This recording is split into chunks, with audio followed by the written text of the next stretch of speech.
김지원 교수님의 첫 번째 증례 보여주세요. 네, 증례 말씀드리겠습니다. 첫 번째 증례 보여주세요. 사진. 네, 37세 남자가 건강검진 목적으로 외부 병원에서 위내시경 검사를 시행하였고 12지장에 이상 소견이 관찰되어서 전원이 되었습니다.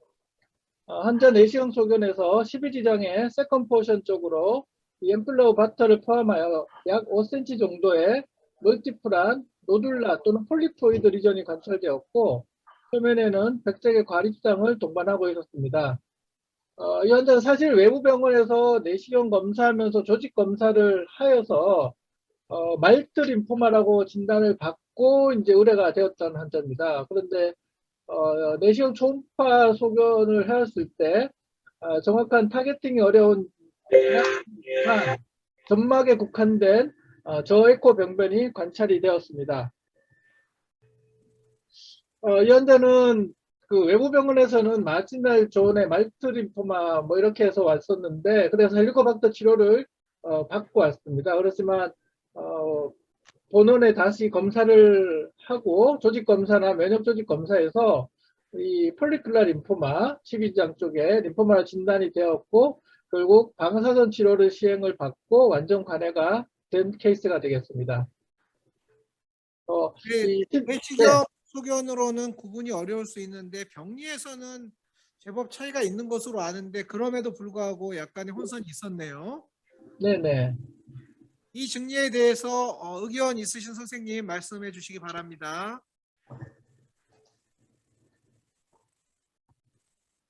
네, 그러면 제가 저도 흥미롭게 생각하기 때문에 문헌을 한번 검색을 해보았는데요. 제가 검색한 내용을 소개해 드리겠습니다.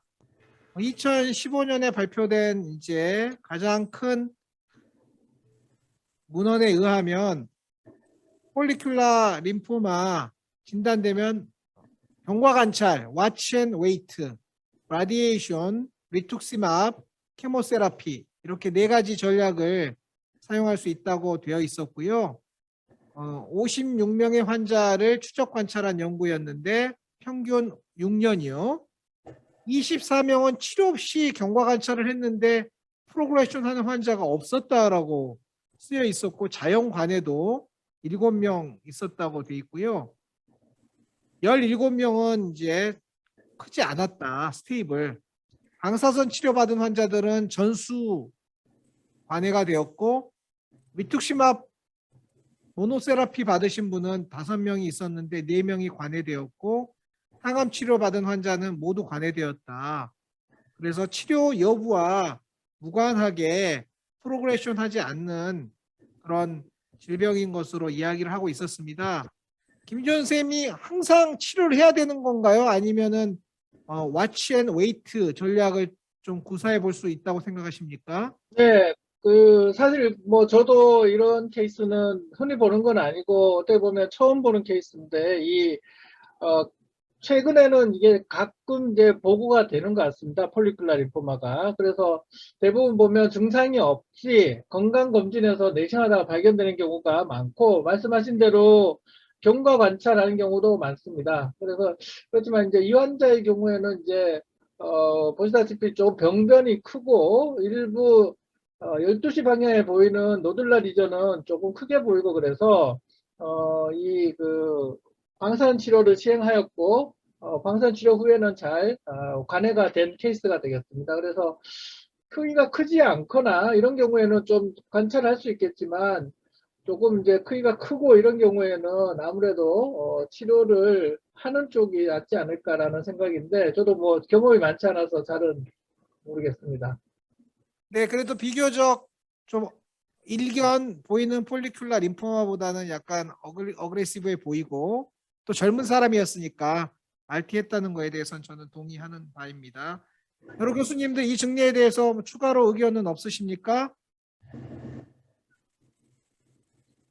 네, 그러면 치료가 잘 됐던 증례니까 다음으로 넘어가도록 하겠습니다. 김지원 선생님의 두 번째 증례 소개해 주시기 바랍니다. 다음 환자 증례를 말씀드리겠습니다. 76세 여자 환자로 일주일 전부터 심해진 복통으로 내원을 하였습니다. 환자는 6개월 전에 소화가 안 되고 명치 부위에 불편감이 있어서 당시 외부 병원에서 내시경 검사를 시행받았고 그때 위축성 위염으로 진단을 받았습니다. 내시경 검사를 이번에 시행하였을 때 음식물이 많아 관찰에 제한이 있었지만 이런 전정부 부위에 이런 디퓨저하게 인필트레이션을 보이는 병변이 있으면서 위 점막이 비우되어 있고 위주름 사이에 골이 관찰되지 않으면서 공기를 넣어도 평창이 잘 되지 않는 소견이 보였습니다. 또한 유문 부위가 좁아져 있어서 이 내시경이 통과할 수 없는 그런 소견을 보였습니다. 그래서 환자는 조직 검사에서 로컬라이즈드 보르만 타입 4 캔서로 나왔고 항암 치료를 시행을 받았습니다.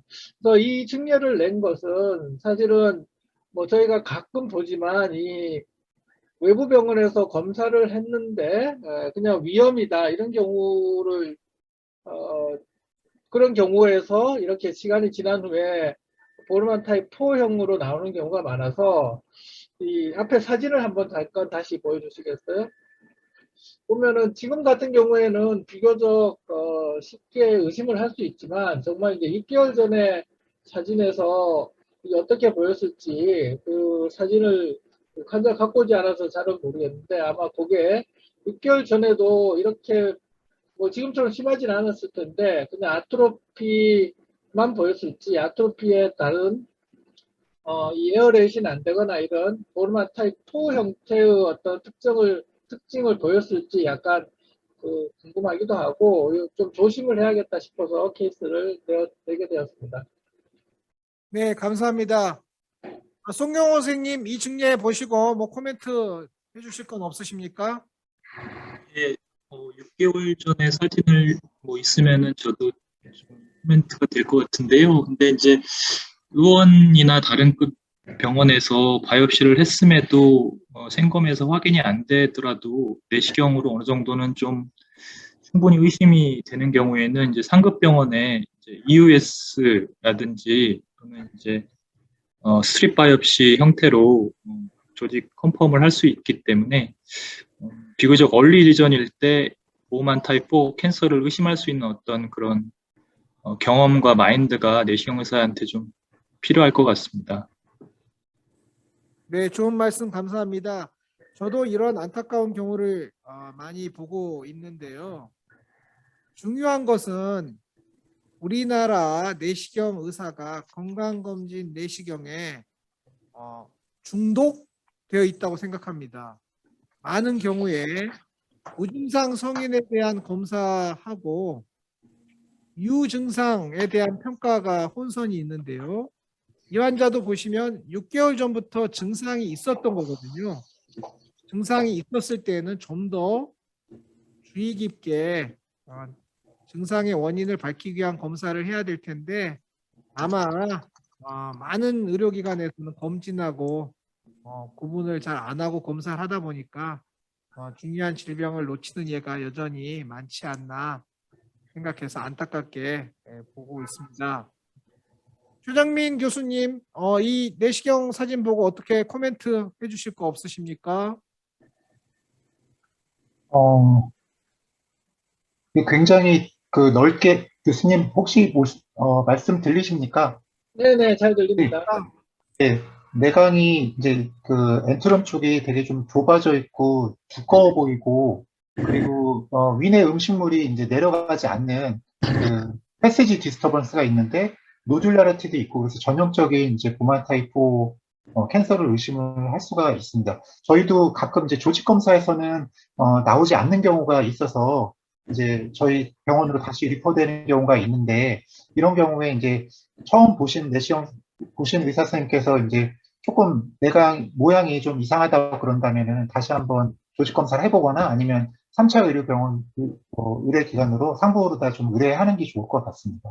네, 그 하나 말씀드리면 사실 보면 이제 우측의 사진을 보면 음식물이 좀 남아 있거든요. 그래서 이거를 처음에 저희 이제 임상 강사 선생님이 봤을 때 이게 음식이 좀 남아 있다 이런 식으로 해서 검사를 이제 다음에 다시 하자. 쉽게 말하면 이제 음식 때문에 검사가 잘 안 되니까 환자가 금식을 잘 못했나 보다라고 이제 생각하고 다음에 이제 다시 검사하자고 얘기를 했어요. 그런데 저희가 보면 그 환자가 이제 정상적으로 저녁을 일찍 먹고 이제 미드나잇 앰표를 하는데 음식이 남아있는 경우는 이런 식으로 뭔가 병변이 있어서 음식물이 안 내려갈 가능성이 많거든요. 그래서 이 환자도 공기를 좀 충분히 넣고 이렇게 봤을 때 이렇게 엔트rum 부위가 이렇게 좁아져 있어서 결국 이제 그 회색이 있어서 그런 거죠. 그래서 아마 경험이 조금 이제 내시경 경험이 없으신 선생님들은 음식이 남아있을 때 무조건 이 금식이 잘 안 됐다고 생각해서 검사를 중단하거나 이런 경우가 있는데 조금 공기를 넣으면서 보면은 병변이 있는 경우를 찾는 경우가 있는 것 같습니다. 네, 음식이 남아있는 것 자체가 매우 중요한 유소견이다라는 점을 지적해 주신 걸 감사하게 생각합니다. 네, 시간 관계상 다음 증례로 넘어가도록 하겠습니다. 다음 증례는 조준영 위원장님, 증례로 넘어가겠습니다. 조 선생님, 코멘트 하나만 들어도 될까요? 네, 미스프린트가 하나 있어가지고요. 네, 그 영어 보만 타입 4에서 네. 아마 네. 이탈리체가 아니고 아마 아라비아 숫자로 아, 예, 바꾸셔야 될 것 같은데. 네. 보만 예. 타입 4는 이탈리치로도 해도 되고 아라비아로 해도 되는 걸로 알고 있는데요. 괜찮습니까? 네, 예. 저희가 논의해서 결정하도록 하겠습니다. 감사합니다. 예. 그러면 조준영 선생님의 첫 번째 증례를 먼저 논의하는 걸로 하겠습니다. 조 교수님, 예. 첫 번째 케이스입니다. 44세 여자가 검진 내시경에서 그 위에 다발성 종양이 있다고 해서 저희 병원에 내원하셨고요. 또 북부 초음파도 같이 했는데 간 실질에 뭐 석회화된 다발성 종양 이런 게 동반돼서 세컨 오피니언을 듣기 위해서 오셨습니다. 근데 환자 지찰에서는 환자가 목 주변이랑 발바닥에 약간 붉은빛의 피부 병변이 있었고요. 혈액 검사에서는 혈색소가 한 11.2로 경증에 빈혈이 있었습니다. 문진에서 과거에 한 혈색소 5에서 6 정도의 빈혈을 진단받은 적이 있었습니다. 일단 내시경을 제가 다시 들어가 봤는데요. 보면은 위체부와 전정부에 주변과 경계가 뚜렷한 붉은색의 윤기성 병변이 보였고요. 내시경 초음파를 실제로 했었는데요. 거기서는 주변과 경계가 뚜렷한 고에코 병변이 제 2층에서 기원했습니다. 가장 큰 거는 제 3층까지 압박하고 있었고요. 그래서 이분은 좀 방금 타이틀처럼 그 BRBNS가 의심돼가지고 문헌을 보니까 이벨리에이션 할 때 캡슐 내시경, 대장 내시경까지 같이 진행했고 오른쪽 사진에처럼 이렇게 소장과 대장에서도 다발성 종양이 발견됐습니다. 그래서 환자는 문헌과 비교했을 때 임상적으로 그 청색 고무 물질 모반 증후군으로 진단할 수 있었습니다. 환자는 뭐 심한 빈혈은 없어가지고요. 특별히 수혈하거나 그런 건 없었고 경과 관찰하는 걸로 설명을 드렸습니다. 이상입니다. 네, 이 증례 흥미로운 증례고 깨끗하고 좋은 사진 준비해 주셔서 감사한데 이 증례에 대해서 질문이나 코멘트 있는 교수님 말씀해 주세요. 장기적인 예우는 어떻다고 되어 있었습니까? 왜냐하면은 이 환자는 과거에 헤모글로빈이 5까지 떨어진 적이 있었을 거기 때문에 향후에도 좀 출혈로 인한 문제를 일으킬 가능성이 있지 않나 싶은데요. 예, 그거 문헌을 찾아보니까 뭐 경미한 빈혈은 뭐 철분제나 뭐 필요할 때 수혈 정도 할 수 있고요. 기본적으로는 보전적 치료가 원칙입니다. 하지만 제가 해설에 쓴 것처럼 뭐 반복적인 수혈을 요하는 심각한 출혈이 있으면은 그런 경우에만 어떤 뭐 서지컬 트리트먼트를 할 수 있다고 하는데 이분은 뭐 모든 장기에 뭐 소화, 지하이 트랙에 다 이런 병변이 있어가지고요. 앞으로 경과 관찰을 잘 해야 될 것 같고 아직까지는 그런 에피소드가 없어서 좀 경과 관찰 중입니다. 환자에서 유전자 검사가 진행을 되었던 건가요? 아니면은 클리니컬 진단으로 일단은 마무리된 상황입니까? 예, 유전자 검사는 뭐 시행하지 못했고요. 가족력에서도 특별히 환자가 알고 있는 건 없었고 문헌에서도 그냥 유전적인 것보다는 대부분 증례가 그냥 산발적으로 유전과 관련 없다는 보고가 있어서 따로 시행하진 않았습니다. 네, 아주 좋은 정리였습니다. 김지현 선생님 뭐 이와 비슷한 경우 가끔 경험하십니까? 글쎄, 저는 뭐 이렇게 전형적인 경우는 못 본 것 같습니다. 뭐 작은 거는 봐도 이렇게 전형적인 경우는 아직 본 기억이 없어서 흥미롭습니다. 네, 피부과로 가는 걸로 알고 있고요. 피부과에서 진단을 붙이는 것으로 되어 있고 내시경은 우연히 하면은 보이는 건데 헤만지오마인 건가요? 하나하나가 조준현 선생님 어떻습니까? 예, 헤만지오마를 보시면 될 것 같습니다. 네, 하나하나는 헤만지오마고 따라서 EUS를 했을 때는 전형적인 하이퍼 에코익, 고에코익 병소로 관찰된다. 네, 고맙습니다. 그러면 조준영 선생님의 두 번째 증례로 넘어가도록 하겠습니다. 예, 두 번째 증례 말씀드리겠습니다. 50세 여자 환자분이 검진 내시경에서 위 전정부 전벽에 융기성 병변이 발견돼서 내원하셨고요. 외부 사진에서는 가운데 탑 얼서레이션이 작게 있었습니다. 환자는 2년 전에도 검진을 받았었는데 당시 같은 부위에 작은 점막하 종양이 의심된다고 기억을 분명히 하셨고요. 이전 사진을 같이 갖고 왔는데 아마 같은 부위에 있었던 병변인데 그때는 한 의심할 정도만 됐었고 팔로업을 권유받았습니다. 내원했을 때 병변은 한 2.5cm 정도로 이전보다 크기 증가가 분명히 있었고요. 내시경 초음파를 시행했을 때는 해당 병변은 저에코층으로 한 2층에서 기원하는 것으로 판단됐습니다. 일단 크기 증가가 되었기 때문에 내시경 초음파 소견에서는 뭐 그렇게 악성 소견은 의심되지는 않았는데 진단적 목적을 위해서 ESD를 계획했습니다. ESD 했을 때는 병변은 제2층에 있어서 ESD를 잘 30분 만에 제거가 됐습니다. 합병증은 없었고요. 최종 병리 결과에서는 염증성 소미화 용종 IFP로 진단되었고 크기는 한 18mm 정도 됐고 향후 그냥 추적 관찰만 하기로 하였습니다. 네, 이상입니다. 이 증리에 대해서 질문이나 코멘트 있으신 선생님 말씀해 주세요. 최정민 선생님은 어떻게 보셨습니까? 네, 사실은 이제 이와 똑같은 증례 크기가 증가하는 염증성 섬유형 용종에 대해서 제가 이제 저희 병원에서도 대한소화기학회지에 똑같이 케이스 발표를 한 것이 있었습니다. 모양도 똑같았고요.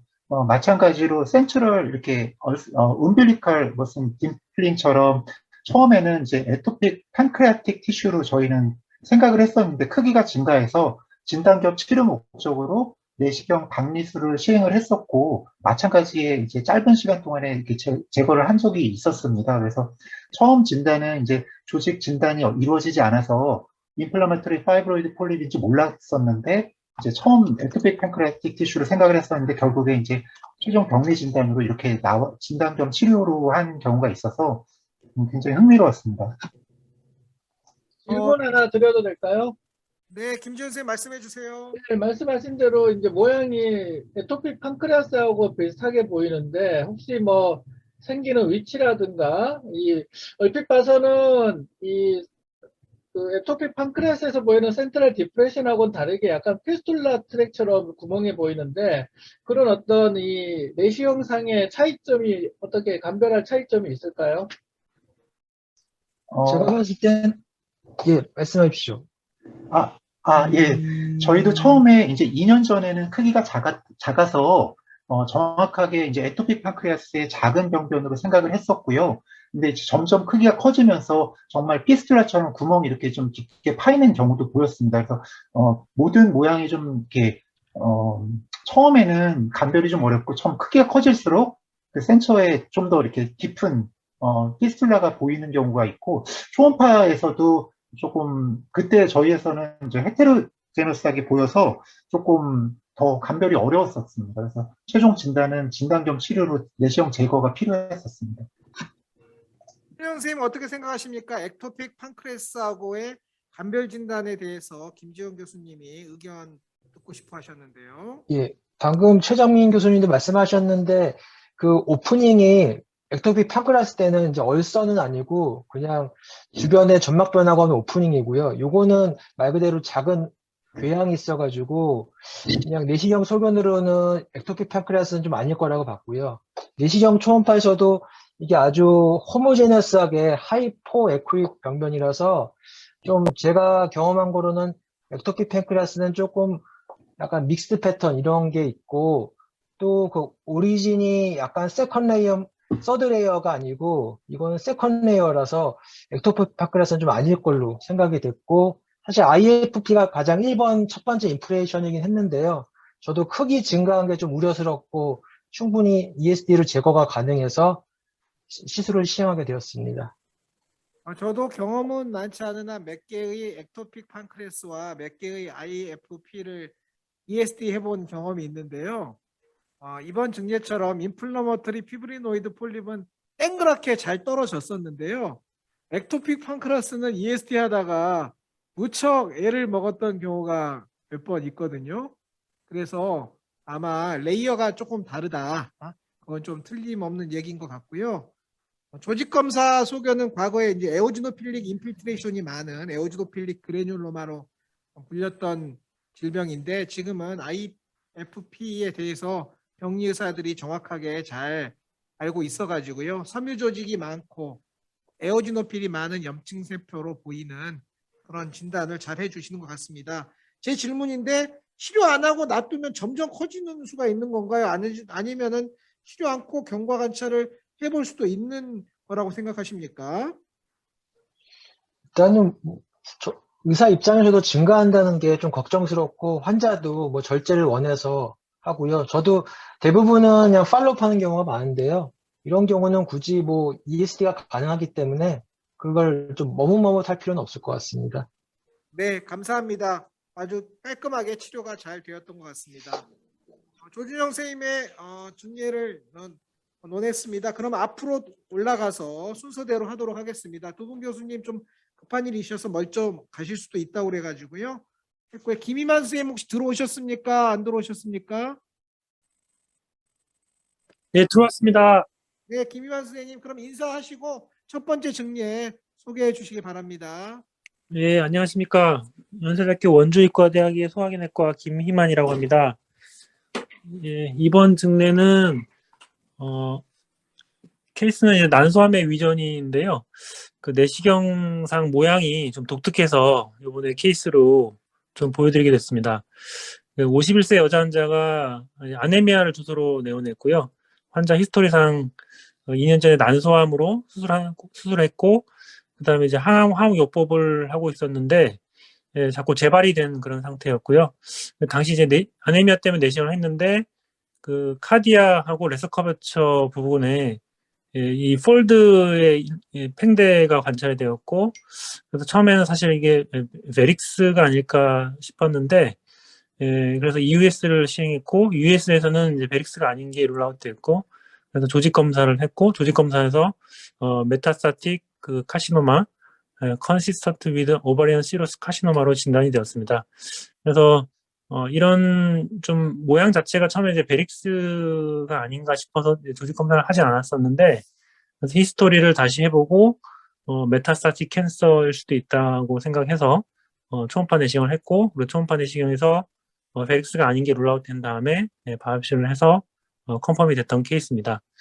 환자분 자체는 이제 메타스타틱 캔서, 아니, 오바리언 캔서가 스토막에 전이가 된 상태였기 때문에 예후가 썩 좋지 않았고, 지금 환자분은 상태가 매우 좋지 않아서 아마 사망한 상태입니다. 네, 예. 알겠습니다.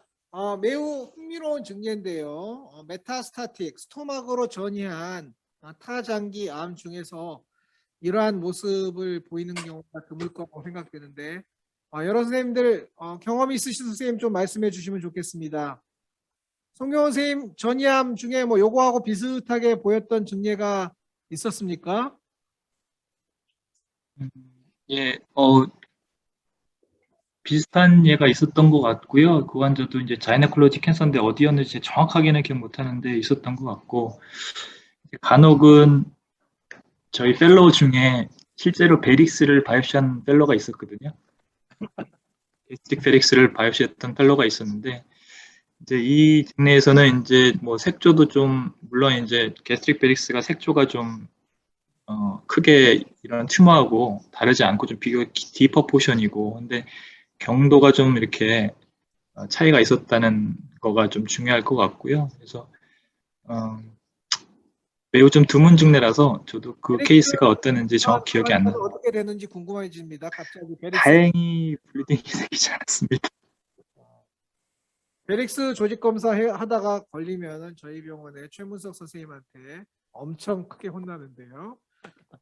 베릭스 조직 검사해서 무슨 큰 일을 겪었던 선생님들은 없으십니까? 네, 사망 사례가 여러 번 보고돼 있었기 때문에 저희 베릭스 매우 조심해야 될 것 같고요. 김희만 선생님, 이 환자 네, 내시경 사진 보고 네. 기존의 메타스타틱 가스트릭 캔서하고 비교해 볼 때 어떻다고 느끼셨습니까? 그 메타스타틱 그러니까 메타스타틱 캔서가 스토막에 발현되는 것이 굉장히 다양합니다. 사실 이런 형태는 사실 처음 봤고요. 그래서 처음에 이제 베릭스일 거로 생각해서 이제 처음에 바이옵시를 못했던 이유도 그런 건데, 굉장히 다양한 모습으로 나타나기 때문에, 뭐, 특정한 모습이라고 얘기하기는 좀 어렵고, 어쨌든 기존에 우리가 알고 있는 그런 AGC 형태랑은 굉장히 좀 다르고요.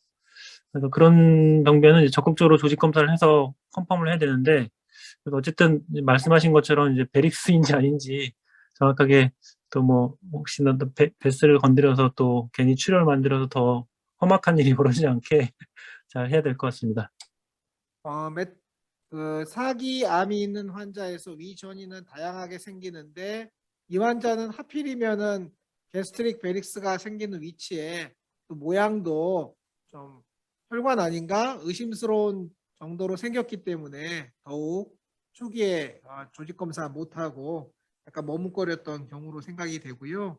보만타입 4처럼 생기는 이제 전이암도 있고 그리고 다양한 SMT like multiple elevated lesion with central ulceration 이런 경우도 있기 때문에 천의 얼굴을 가지고 있는 게 위전이다 이렇게 생각할 수밖에 없을 것 같기는 합니다.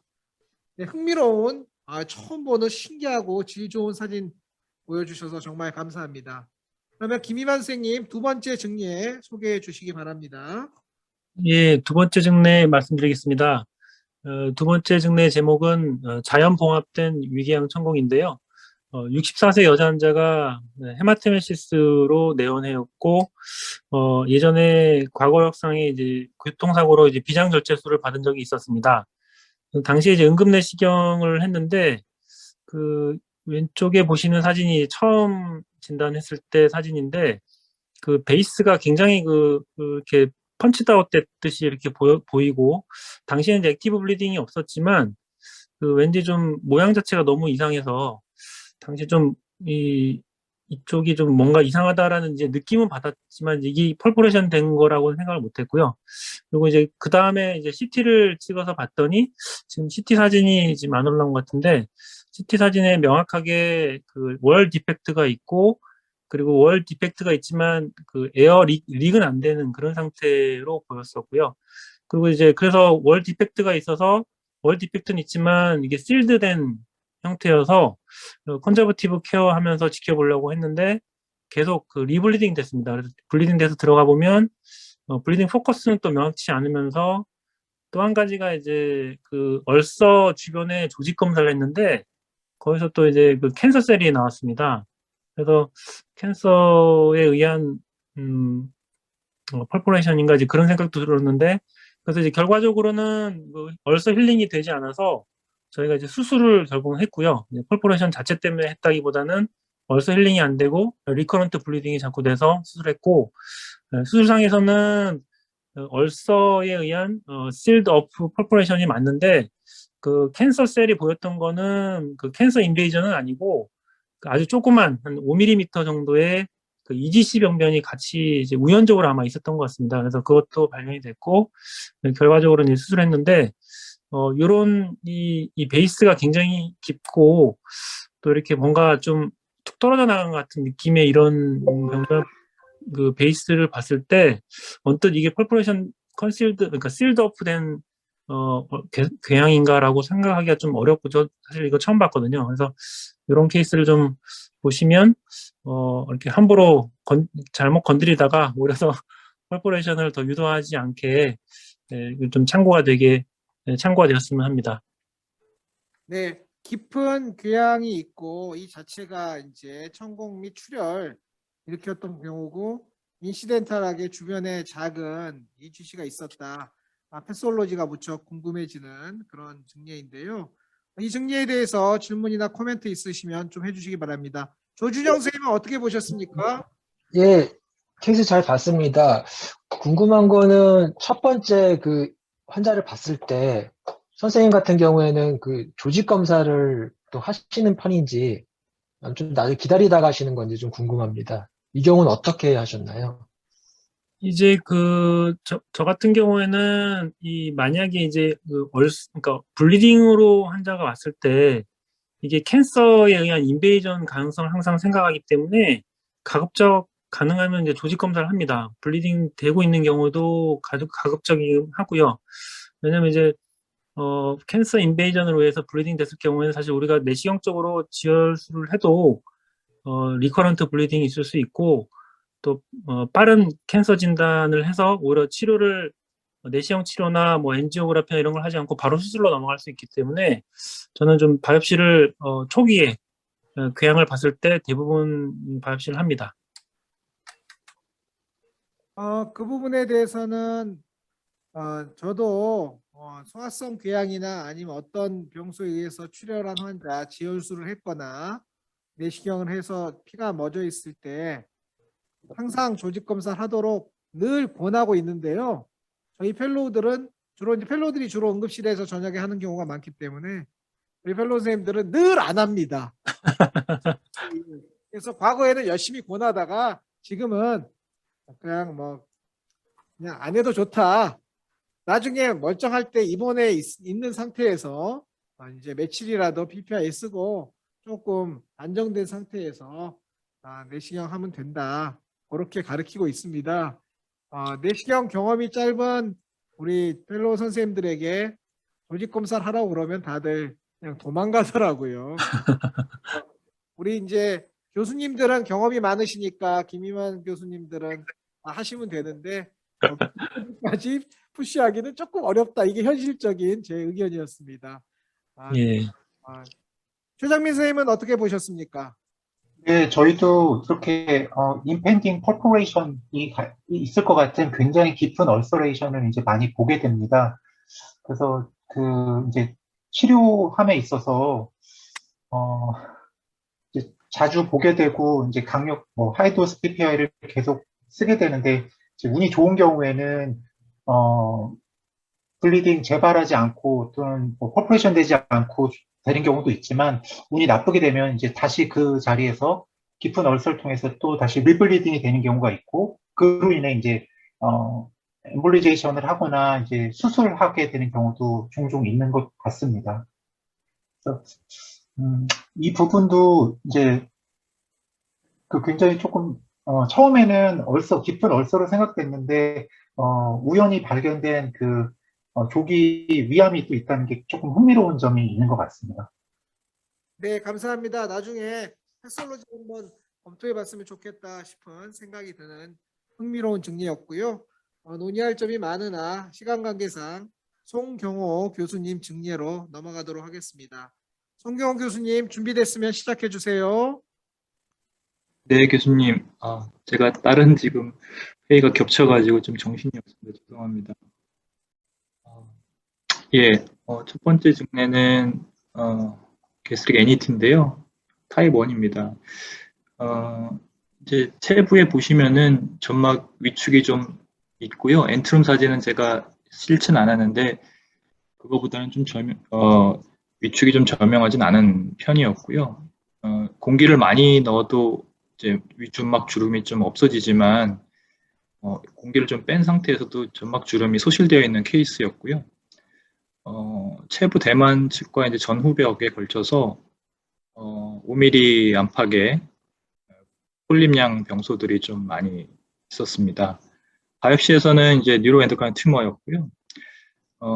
패스팅 시럼 게스트리는 이제 1200 이상으로 올라갔었고, 에이클로하이드리아 상태였습니다. 그래서 그 자가 면역 항체를 봤을 때 엔티 프레데셀 안티바디 양성이었습니다. 그래서 이거에 동반된 타입 1 게스트릭 NET, 근데 멀티플하게 좀 제법 많았고, 이 환자를 어떻게 매니지할까 하다가 이게 좀 이제 CT에서도 이렇게 림프노드 메타스타시스가 이렇게 저명한 케이스는 아니었는데 EU에서 보면은 좀 제법 그 해당되는 그 뮤코자의 시크닝이 제법 좀 심하게 저명해 보였습니다. MM 레이어하고 이제 SM 레이어에 걸쳐서 비교적 하이퍼플라지아가 심한 상태였고, 그래서 엔트렉토미를 좀 고려했었는데, 이제 서지컬 패솔로지에서는 노드가 이제 19개 중에서 3개가 메타스타시스가 동반되어 있던 케이스가 되겠습니다. 그래서 이제 자가면역성 위험은 HK, ATPase를 이제 항원 타겟팅하게 되겠고요.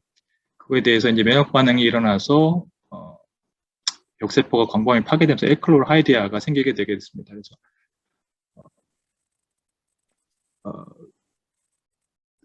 케이스에서는 이제 그래서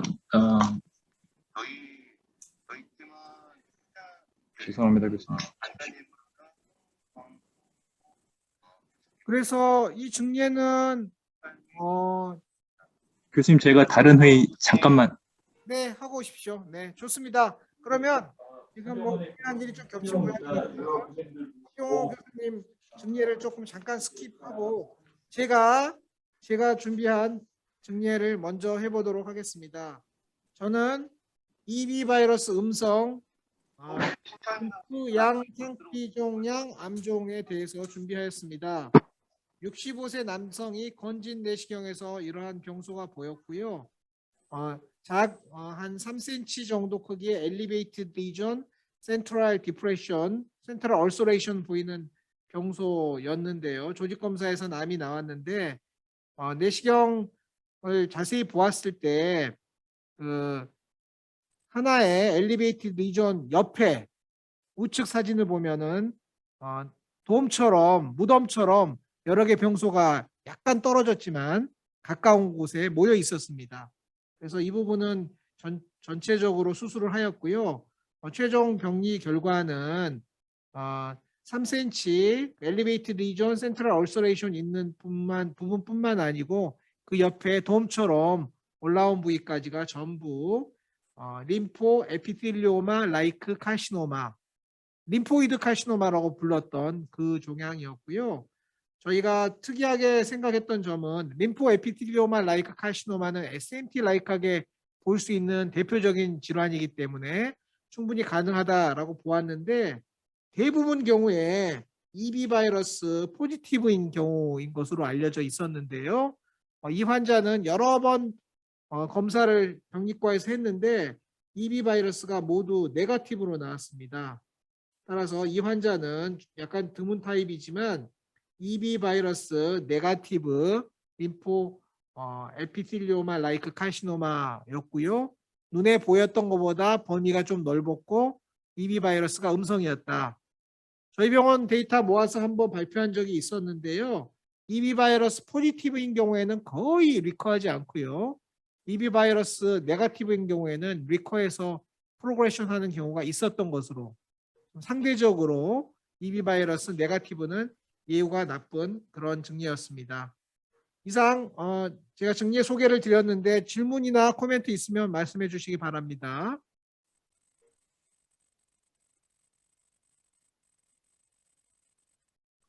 제가 질문 하나 해도 될까요? 네, 선생님. 예, 저도 이 림프 에피델리오마 라이크 카시노마를 수술은 몇 번 보내봤는데요. ESD를 했는데 나온 적은 없었거든요. 혹시 위원장님은 이런 케이스 ESD 하신 경험이 있는지 궁금합니다.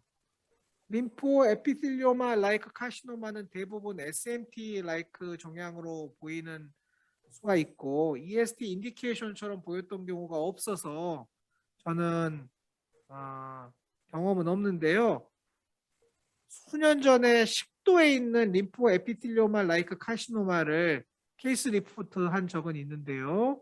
그 환자는 수술을 권했는데 수술을 안 한 환자였는데요. 병력이 거의 한 10년 정도 SMT 라이크 병소가 있었는데 조금씩 커지다가 여러 번 조직 검사 끝에 결국 림프 에피텔리오마 라이크 카시노마가 나왔는데 80대 후반이셔가지고 병이 천천히 자라고 본인 증상이 없어서 수술하지 않았던 그런 경우는 있었습니다.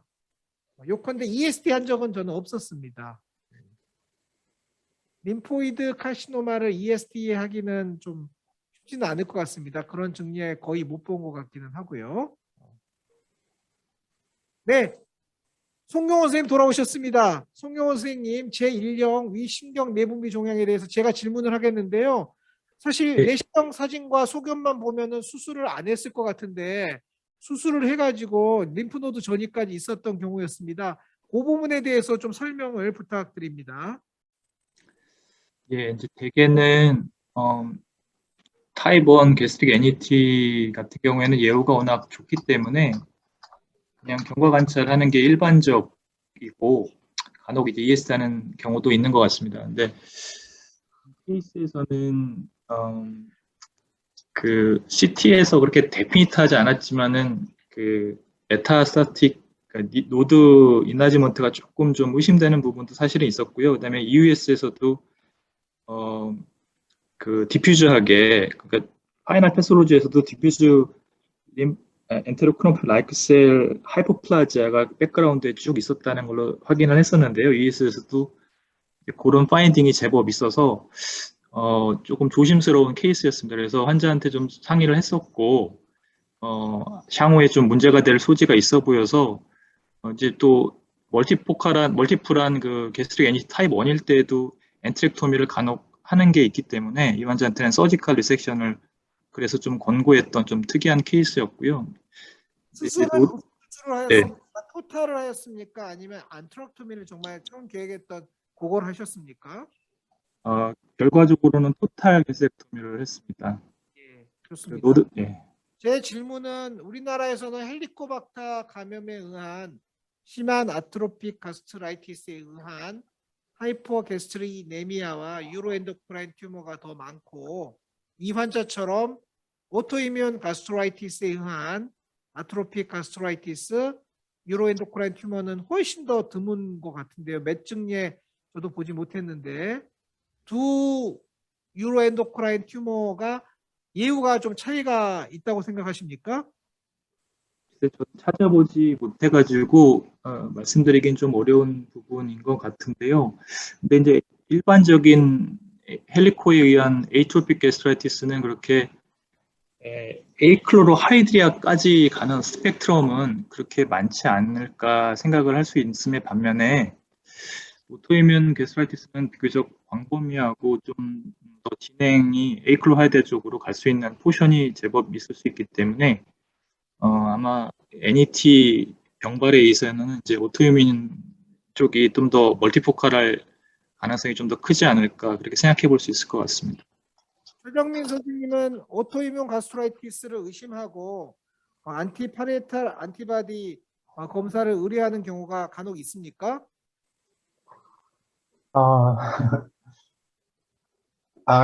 그렇게 뭐 의뢰를 한 적은 없습니다, 교수님. 제가 뭐 오토이뮨 게스트라이티스를 이렇게 본 경우가 별 경험이 없는 것 같습니다. 그래서 그냥 일반적인 그 심한 에트로픽 게스트라이티스로 판단을 해서 한 경우가 있고 그런 경우는 없는 것 같습니다.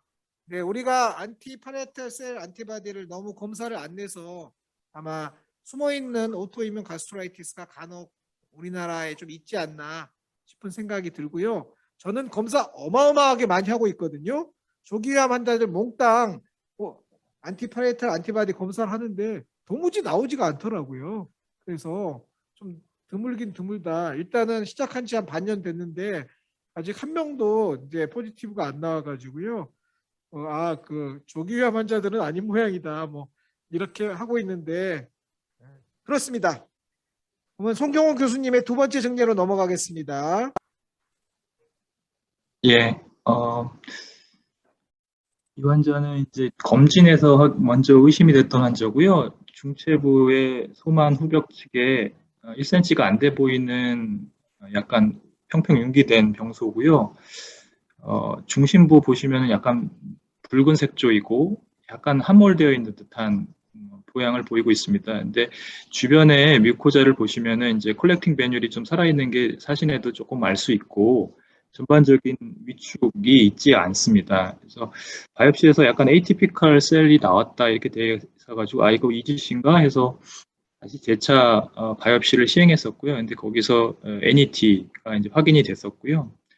케아 인덱스가 뭐 예후에 반영이 된다고 했는데 바이옵시 스페시멘으로는 이제 3%가 안 된 상황이고 시럼 게스트린 레벨은 정상이었습니다. 그래서 타입 3다라고 생각했고요. 그래서 타입 3는 사실 조금 조심스러운 면이 좀 있어서 이 환자 같은 경우에 이제 충분히 내시경으로 절제가 가능하겠지만은 간혹 이제 문제가 되는 케이스들을 이제 경험하게 되고 있는 것 같습니다. 그래서 환자한테도 이제 여러 가지 옵션을 주게 되는 것 같고요. 이 환자는 이제 또 검진 시에 이제 흉부에 그러니까 조격동에 또 이제 시스틱한 리전, 사이모마가 의심되는 경우가 같이 발견돼서 그냥 사이모마 수술하면서 같이 웨지 릭섹션을 하면 어떨까 하는 생각으로 그쪽으로 이제 보냈었는데 다른 병원에 보냈었는데 다른 병원에서는 웨지 릭섹션을 하지 않고 내시경 절제를 받으셨습니다. 그래서 그렇게 해서 팔로우업을 지금 하고 있는 상황입니다. 네, 타입 3 신경 내분비 종양인데 사이즈가 좀 작아서 웨지를 할 수도 있고 ESD를 할 수도 있는데 결국은 ESD를 하게 됐던 그런 증리였습니다. 본 증리에 대해서 질문이나 코멘트 있으면 해주시기 바랍니다. 지금 조준영 선생님하고 김지원 선생님은 아마 볼 일이 있어서 먼저 나가신 거 맞죠? 네네. 그러면은 제가 똑같은 건 아니지만 비슷한 증례를 준비한 게 있기 때문에 제 증례를 먼저 소개하겠습니다. 송경호 교수님 증례하고 비슷합니다. 내시경 절제수로 재발한 제3형 신경 내분비 종양인데요. 왼쪽 사진을 보시면 Elevated Region Central Depression 1.6cm였는데요. 제 환자는 아니었는데 보신 교수님께서 서지컬 리섹션을 추천하셨습니다. 당연히 서지컬 리섹션을 추천했는데 환자가 수술을 이제 거부하고 내시경 절제수를 원해서 다른 교수 두 번인가 다른 교수를 찾아간 끝에 안 해주겠다고 하는 시술을 결국은 어떤 선생님이 해주셔가지고요 ESD가 됐는데 그 ESD 결과가 well differentiated neuroendocrine tumor 1.6cm 서뮤코저까지 있었고 그렇지만은 이제 마이토시스는 거의 보이지 않았고 KI 67도 높지 않았습니다. 그래서 경과 관찰을 하게 됐던 것 같고요. 사실은 5년 시점에 환자가 팔로업 로스가 됐습니다. 로스가 됐다가 5년쯤 됐을 때 오셨는데 그때 CT에서 레프트 게스트릭 노드가 약간 커져 있어서요. 그때 또 수술을 권했다고 돼 있었는데요. 환자가 또 팔로업 로스가 됐습니다. 수술 안 하시고. 그러다가 또 5년 후에 근처에서 내시경을 하신 게 오른쪽 사진인데요. 첫 내시경의 첫 시술에 그러니까 10년 후인데요. 첫 시술에 10년 후인데 그쪽에서 조직 검사를 했는데 유로엔도크라인 튜머가 나왔습니다. 그래서 저희 병원으로 의뢰된 경우고요.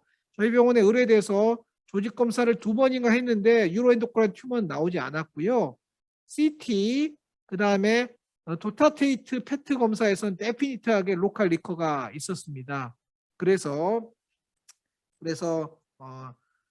수술을 시행하였고요. 수술 결과 well differentiated neuroendocrine tumor가 림프노드에 있으면서 스토막 월까지 인베이전 되어 있는 그런 상황으로 일단 병리는 보았고요.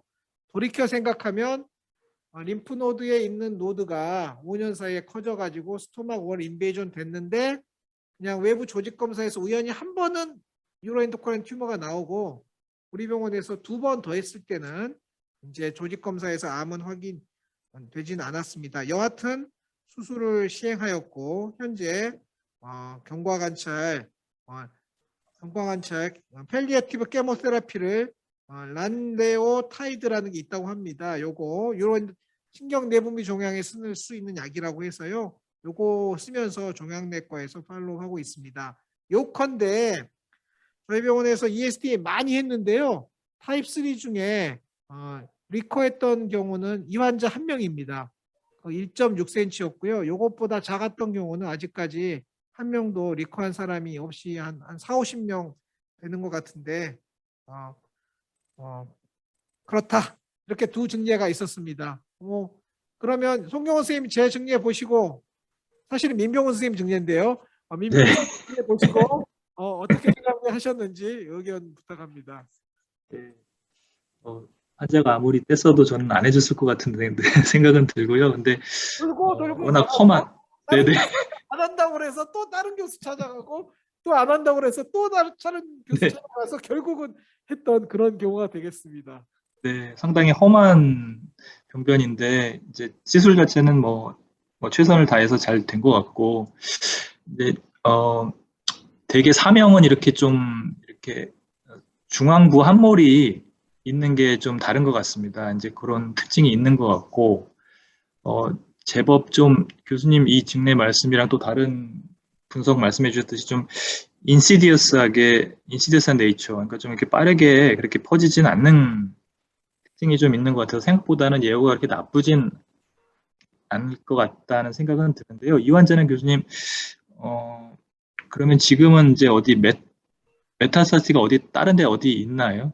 다른데 발견 존이 당시. 없었습니다. 다른데 존이 없고 레프트 게스트릭 노드라고 생각했던 그 노드하고 스토막 월까지 있어서 아마 토탈 게스트렉터미 해버렸고요. 그 이후에는 다른 문제는 현재 없는 것으로 알고 있습니다.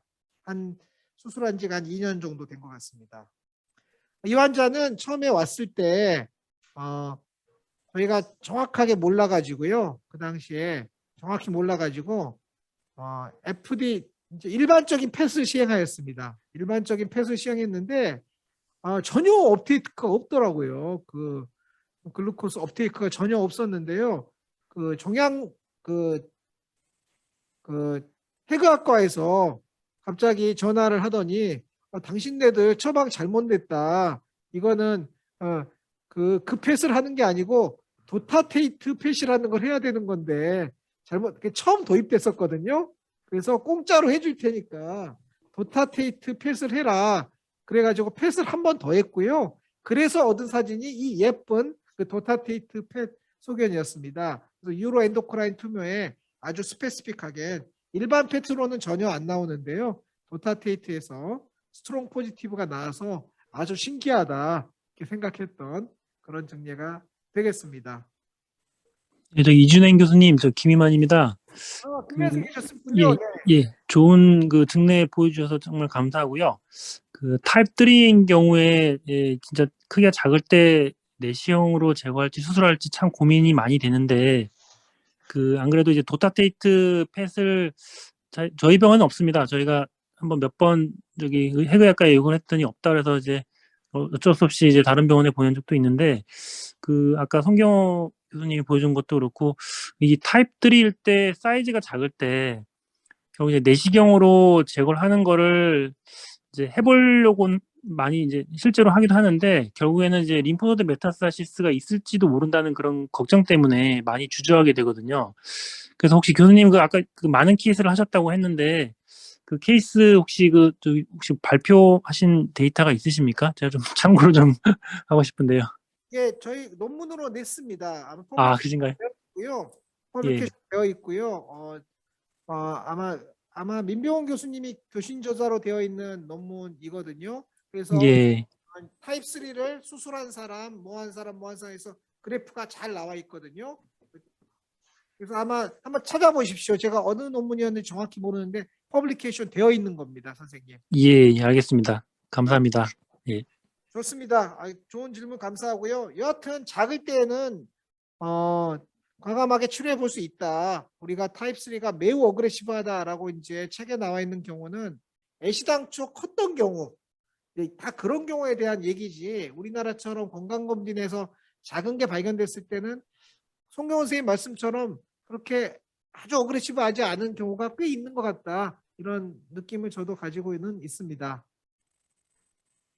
네, 그러면 시간 관계상 지금 이제 다음 증례로 넘어가겠습니다. 최정민 교수님, 저희가 기억 니은 순서로 하다 보니까 최정민 교수님 맨 마지막 됐거든요. 최정민 교수님 증례 부탁합니다. 네, 안녕하십니까.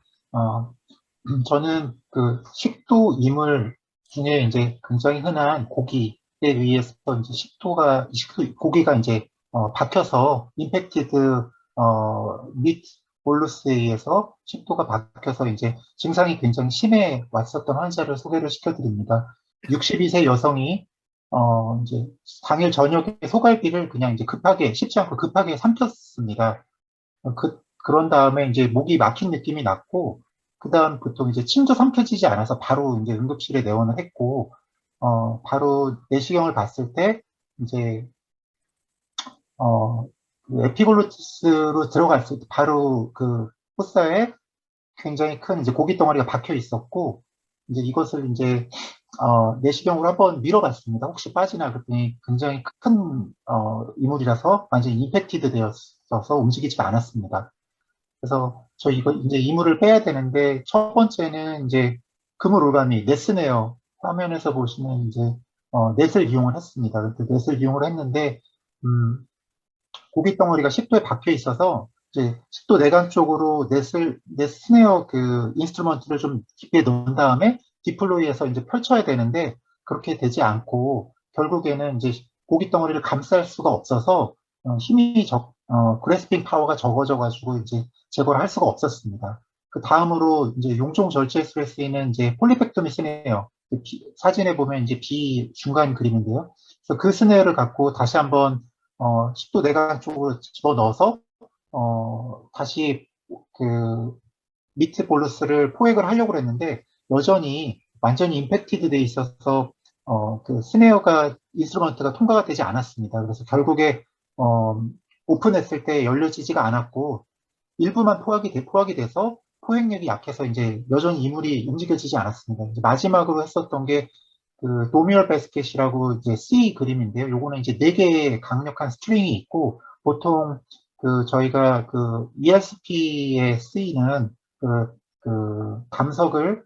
큰 감석을 이제 잘게 부수어서 갖고 나오는 굉장히 이제 그래스핑 파워가 강한 것입니다. 그래서 요것을 갖고 시도를 했을 때 여전히 전체를 잡지를 못했고 일부만 잡게 되었습니다. 하지만 이것은 이제 다른 AP 스네어보다 그래스핑 파워가 좀 굉장히 강력하고 간단하게 잡을 수 있었습니다. 그래서 일부만 포획했지만 했음에도 불구하고 이물이 좀 움직이게 됐습니다. 그래서 환자가 이제 조금 그때 약간 이제 목에 힘을 좀 빼고 그때 환자 협조에 의해서 굉장히 크게 한꺼번에 툭 튀어나와서 이제 이 고기 덩어리와 근막이 붙어 있는 이 큰 고기 덩어리를 이제 쉽게 어렵게 뺄 수 있었고 다시 들어가 봤을 때 식도 손상은 없었고 저희가 흔히 보는 이제 그 식도 내강에 혹시 협착이 있는 환자인가 그랬더니 그러지는 않았습니다.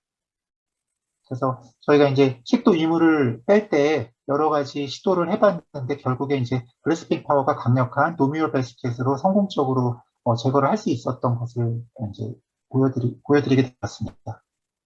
네, 흥미로운 증례였습니다. 이 증례에 대해서 김희만 선생님 어떻게 보셨습니까? 김희만 선생님 계시는 동네 근처는 횡성 한우도 있고 그 고기 많이 먹고 오시는 분들 많을 것 같은데 비슷한 경험 좀 있으셨는지.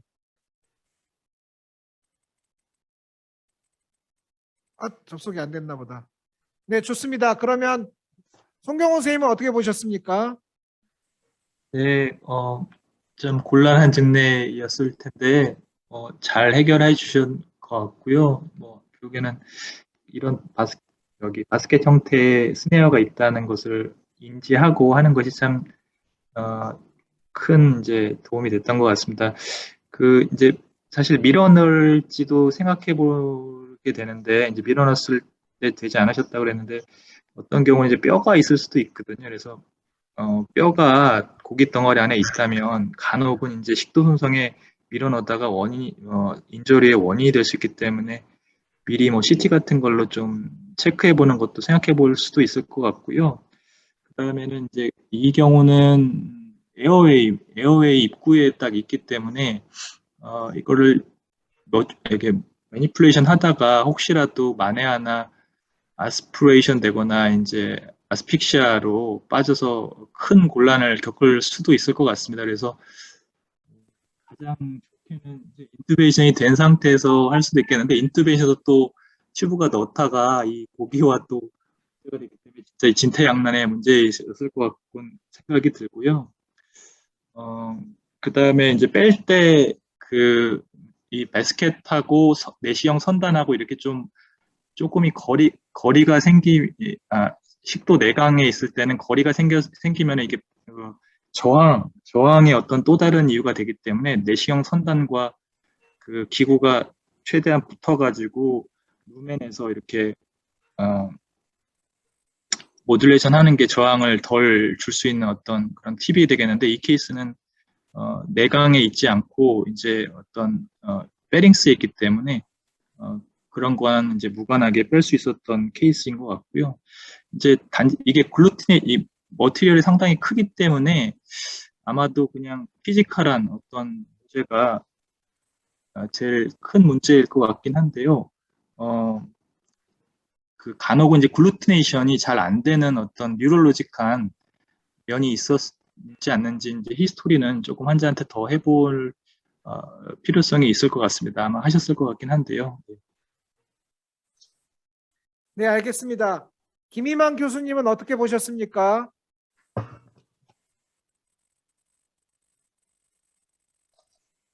네, 좋습니다. 지금 연결이 잘 안 되는 모양인데 제가 질문을 드리겠습니다. 선생님, 시디에이션 하고 하셨나요? 아니면 시디에이션 안 하고 하셨습니까? 왜냐하면은 시디에이션 안 하면 이게 빼낼 때 환자가 힘을 줘가지고 포획이 됐다 하더라도 어퍼 에소파지얼 스핑터를 이제 통과 못하는 경우가 있을 것 같아서 드리는 질문이었습니다. 당시에는 굉장히 좀 위급한 상황이었고, 그래서, 에어웨이 문제도 있었고, 그래서 저희가 이제 세데이션은 하지는 않았습니다. 근데 충분히 이제 시술 전에, 이제 협조를 좀 굉장히 해달라 이렇게 말씀을 드렸고, 굉장히 좀 위험한 상황이었습니다, 사실은. 그래서 환자도 좀 알고 있었고, 협조를 잘 해주셔서, 했었고, 완전히 이제 거의 막혀서 오뚜가도 못하고 침도 계속 아무것도 삼키지 않아서 굉장히 좀 어려웠던 상황이었기는 했습니다.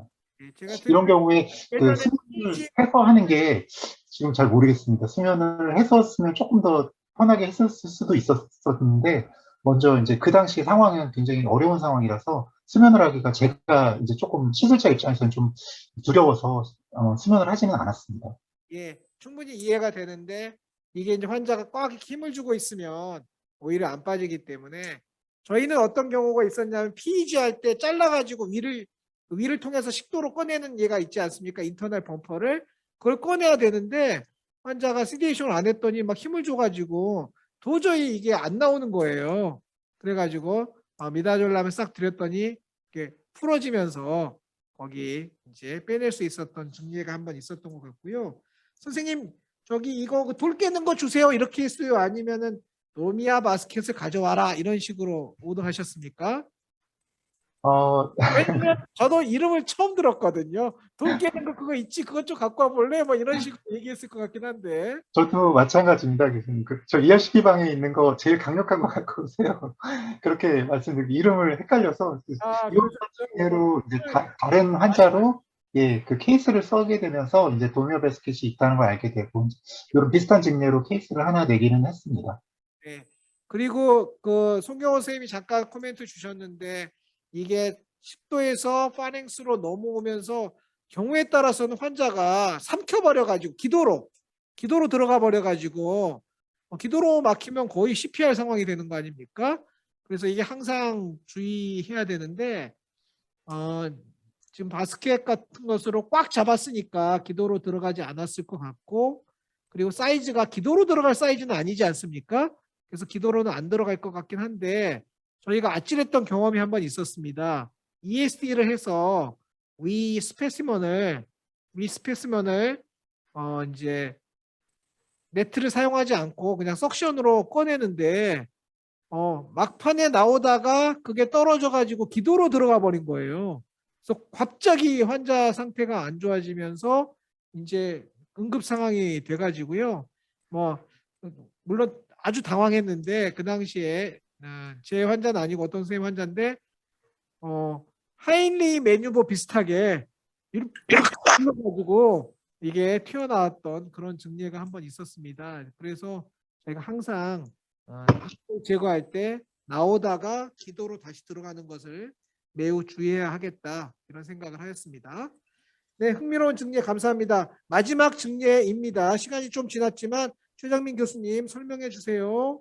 네, 이번에는 이제 진단이 어려웠던 위장 출혈에 대해서 말씀드리겠습니다. 이제 최종 진단은 둘라포이 병변입니다. 그래서 둘라포이 병변은 사실은 뭐 흔하지 않게 많이 보시는 병변인데 저희가 이제 그 병변의 위치를 찾기가 여러 번 시도를 해서 좀 어렵게 찾게 돼서 증례를 내게 되었습니다.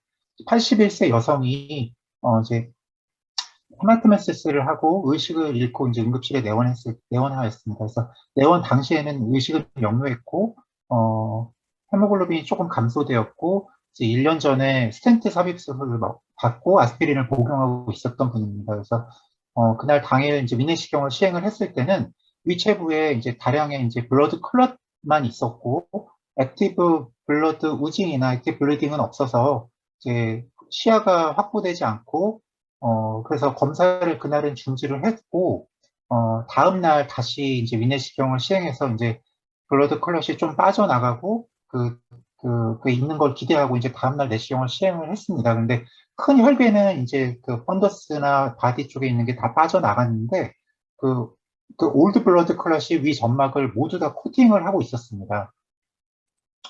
근데 이제 저희가 물을 계속 뿌리면서 했는데 많이 씻겨지지가 않았고 환자의 또 체위를 한번 이제 랩 데큐비티스에서 또 이제 바꿔봤습니다. 스파인으로 바꿔봤는데 여전히 블러드 클럿이 이제 그 위 점막에 거의 코팅됐고 딱 들어붙어 있어서 병변의 그 출혈의 위치를 찾기가 굉장히 어려웠습니다. 그 당시 두 번째 시행했어도 이제 궤양도 발견되지 않았고 액티브 블리딩이 없었고 그랬는데 이제 혈색소는 좀 더 감소됐고 치료를 했는데도 여전히 감소돼서 다시 한번 세 번째 내시경을 트라이를 했습니다. 다음 날. 그런데 여전히 또 이제 위 내강에는 아주 오래된 혈액이 붙어 있어서 저희가 이제 이번에는 물을 뿌리는 거 말고 이제 그 ESD 사용할 때 하는 워터젯 펌프, 이리게이션 펌프를 해서 이제 촘촘하게 다 뿌려봤습니다. 그랬더니 이제 펀더스, 카디아에서 한 펀더스, 하이바디 포스리얼 사이드 그쪽에 위체부 후벽에 이제 돌출된 왼쪽 보시면 그 작은 이제 돌출된 혈관이 보였고 근접해서 봤을 때 이제 둘라포일 리전인 걸 확인을 하여서 저희가 성공적으로 이제 에피네프린 인젝션을 하고 저희가 이제 클리핑을 해서 지혈을 해서 이제 문제 없게 둘라포일 병변을 발견을 하고 치료를 해서 퇴원했던 케이스를 이제 말씀을 드립니다. 네, 본 증리에 대해서 지금 교수님들 좀 바쁘셔가지고 좀 나가셨는데 안 계시면 제가 질문 드리겠습니다. 코멘트. 굉장히 잘된 증례인 것 같습니다. 듈라포의 리존은 병소가 매우 작기 때문에 액티브 블리딩이거나 위내에 피가 있을 때에는 진단을 못하고 반복 검사를 하는 경우가 있는데 적극적인 전략으로 이리게이션 및 이런 걸 해가지고 병소를 찾아서 잘 해결해 주신 좋은 증례라고 생각합니다. 듈라포이 병소가 나오니까 저는 두 개의 증례가 생각이 나서 말씀드리겠습니다. 한 증례는 안타까운 경우인데요. 우연히 국립 과학수사 그쪽에서 나온 리포트를 보았는데 미란이 있어서 조직검사하고 난 다음에 환자가 사망한 경우였는데요. 그냥 미란으로 조직검사했는데 환자가 사망했으니까 법적 소송이 당연히 됐고요. 그 병리 리포트 자세히 보면 조직검사 한 아래에 큰 칼리버의 베슬이 있었다. 즉 듈라포이였거든요. 듈라포이에 의해서 작은 1호전이 있었는데 그 조직검사에서 환자가 대량 출혈로 사망했던 경우가 국립과학수사 그쪽 팀에 있는 보고서가 있습니다. 제 엔도투데이에도 옮겨 놓았는데요. 그거가 갑자기 떠올라서 지금 이야기를 드렸고요. 두 번째 증례는 80세까지는 아니고 그래도 한 70세쯤 되는 여성 환자였는데 리커런트 블리딩을 한 5년 정도 이상 하셨는데 여러 병원에서 여러 번 검사를 하셨는데 전혀 원인을 찾지 못했습니다. 그래서 1년에 한두 번씩 매시브 블리딩 하셨던 상황인데요. 저희 병원 왔을 때 듈라포이인 것 같기도 하고 아닌 것 같기도 한 사진이 살짝 보였습니다. 액티브 블리딩 없었는데요. 그래서 치료는 하지 못했는데 혹시 작은 혈관에서 출혈하는 거일 수가 있으니까 PPI를 드리자 환자에게 저희가 PPI를 권했고요. 그 이후로 지금까지 10년 동안 출혈하지 않으셨습니다. 5년간 자꾸 출혈하다가 그 이후로 출혈 안 해가지고요. 그게 원인이었을 것으로 이제 생각하는 내시경 치료는 못했지만 그런 중례가 있었습니다. 송경호 선생님 듈라포이 리전에 대한 리뷰를 잠깐 하였는데 듈라포이 관련해서 경험이 있으시면 잠깐 코멘트 해주시면 감사하겠습니다. 예. 저는 이제 듈라포이 이라디케이션, 그러니까 베릭스도 이라디케이션이 히스토아칼 같은 걸로 되게 되는데 이제 듈라포이도 이라디케이션을 이제 일렉트리컬 코아듈레이션이 좀 더 이라디케이션의 어떤 컨셉에 맞지 않나 이런 생각은 좀 들고요. 제가 경험했던 증례 중에 하나는 10수년간 원인 미상의 아네미아와 이제 멜레나가 있었던 환자인데 검진하다가 우리 펠로우 선생님이 검진도 했었습니다. 근데 펠로우 선생님이 이제 듀오데넘 세컨 포션에 앰뷸라 근처에 있는 혈궤가 딱 붙어 있는 이제 그런 것을 이제 확인해서 이게 원인일 거라고 생각해서 치료했던 증례가 있는데 결국에는 그 스티그마를 찾는 거는 어떤 타이밍과 함께 그다음에 이제 의사의 어떤 꼼꼼함이 같이 결부되는 게 좀 있는 것 같습니다. 그래서 의사가 할 수 있는 건 타이밍은 안 되는 것 같고 이제 기본적으로 꼼꼼함이 이제 결부됐을 때 조금 더 일드가 좋은 것 같은 생각은 들고요. 치료 면에서는 일렉트리컬 코아듈레이션을 저는 좀 선호하고 있습니다. 그러면은 일렉트로 코아듈레이션 선호하고 계셨는데요. 교수님. 교과서적으로는 일렉트로 코아듈레이션, 밴드 라이게이션 그리고 클리핑이 가능한데 저기 다른 교수님들 어떻게 생각하십니까? 김희만 선생님 혹시 계십니까? 예, 교수님 제가 한 말씀 좀 드리고 싶은 게 있는데요. 저도 이제 일렉트로 코아듈레이션을 좋아하긴 하는데 저희 펠로우 선생님이 야간에 이제 듈라포이 블리딩이 있었는데 이제 펀더스 쪽인데 이제 일렉트로 코아듈레이션을 하다가 이제 펄포레이션을 만드는 경우가 있어서 굉장히 이제 벽이 얇으니까 그렇게 된 경우인데 그래서 뭐 개인적으로 뭐 바디나 안트럼 쪽에는 일렉트로 코아듈레이션을 선호하는데 펀더스 쪽은 좀 접근할 때 가급적이면 클립을 좀 쓰는 게 낫지 않을까 하는 생각이고요. 또 이제 교수님 말씀하신 그런 케이스가 저도 한번 경험해봤는데 저도 이제 1호전으로 바이옵시를 분명히 했는데 교수님 말씀하신 것처럼 이렇게 베슬이 튀어나와서 한번 좀 굉장히 놀랬던 적이 있습니다. 그래서 1호전 바이옵시 할 때 굉장히 우리가 쉽게 접근을 하는데 혹시나 모를 하필 어버노멀한 베슬이 거기 밑에 숨어 있을 가능성도 조금씩 생각을 좀 해봐야 될 것 같습니다. 우리 펠로 선생님들 바이옵시 할 때 굉장히 많이 하는데 혹시나 어저께도 한 분이 로컬에서 바이옵시를 하고 출혈돼서 왔는데 그분도 보니까 거의 그런 것 같습니다. 바이옵시한 부분 밑에 큰 베슬이 보여서 클리핑을 했는데 간혹 이제 그런 경우가 있는 것 같습니다. 그래서 블리딩이 있으면은 뭐 멈추겠지 이러지 말고 적극적으로 좀 헤모스타시스를 하는 게 좋을 것 같습니다. 네, 감사합니다. 듈라포이도 작은 1호전으로 클리니컬리 뚜렷한 블리딩이 아니라 1호전으로 보이는 경우가 있으니까 주의하자 얘기 주셨고 푼두스에 있는 듈라포이는 일렉트로코토리 하다가 다른 문제가 생길 수도 있으니까 그런 위치에 따라 클리핑을 하는 것도 나쁘지 않겠다 생각이 들었는데요. 최정민 선생님, 그 밴들라이게이션을 해보신 적은 없습니까? 우리 문헌에 예, 보면 밴들라이게이션으로 딜라포이 많이 또 하기도 한다고 하는데요. 예, 밴들라이게이션도 저기 제가 초창기에는 이제 해봤었습니다. 근데 효과도 좋은데 조금 그 욕심부려서 아주 이제 확실하게 지혈을 해야지. 그래서 이제 조금 저희가 EVL 할 때보다 조금 더 많이 잡았더니 정말 그분이 이제 하이바디 쪽에 체부에 있었던 분인데 그 벤틀라이게이션의 압력을 이제 너무 많이 잡다 보니까 아주 깊게 크게 된 적이 있었습니다. 그래서 그 잘못하면 그 나중에 뭐 이렇게 퍼포레이션이 될 가능성도 이론적으로 있을 수 있어서 저는 이제 그 조절을 좀 못한다 그러면 약하게 하거나 아니면은 클립을 이용하게 인젝션하고 클립을 이용하게 하는 경우도 있고 말씀하신 대로 엔트럼 쪽에 만약에 있다 그런다면 안전하게 코아그레스퍼로다 브리딩을 해결을 해볼 수도 있겠습니다.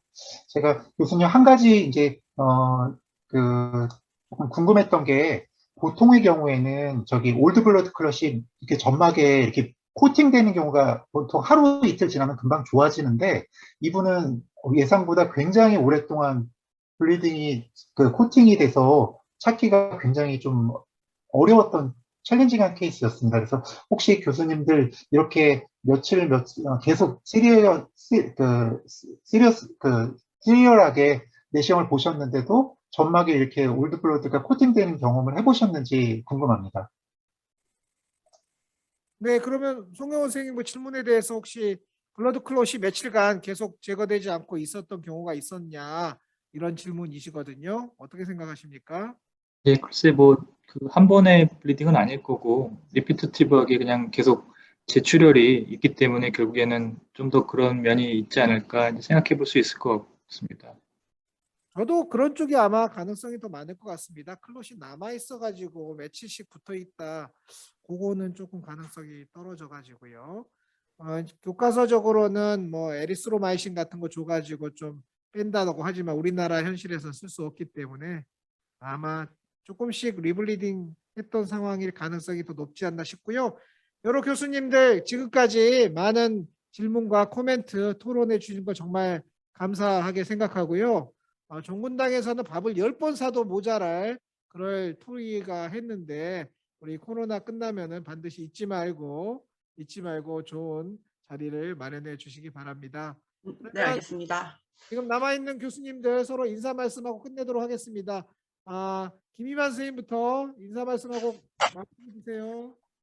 예, 그 좋은 증례 잘 들었습니다. 아주 흥미로운 시간이었고요. 제가 경험하지 못한 것도 있고 또 요즘에 그 뉴로엔도크라인 튜머가 굉장히 그 뭐랄까 치료나 이런 데 있어서 좀 많이 이제 요즘 데이터가 많이 쌓이고 있는데 아주 송경호 선생님 좋은 케이스 또 이준행 교수님도 좋은 케이스 주셔가지고 앞으로 치료에 좀 적극적으로 잘 이용할 수 있겠습니다. 좋은 이런 자리를 마련해 주셔서 정말 감사드립니다.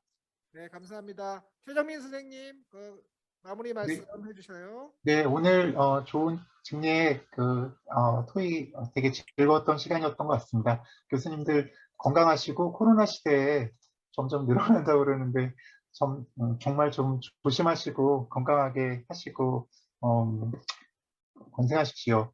감사합니다. 감사합니다. 송경호 교수님.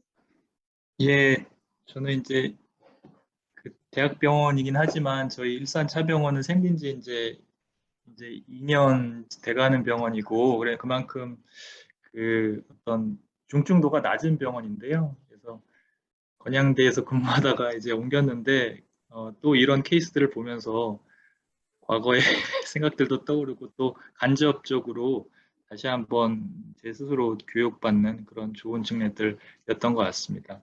감사하게 잘 들었습니다.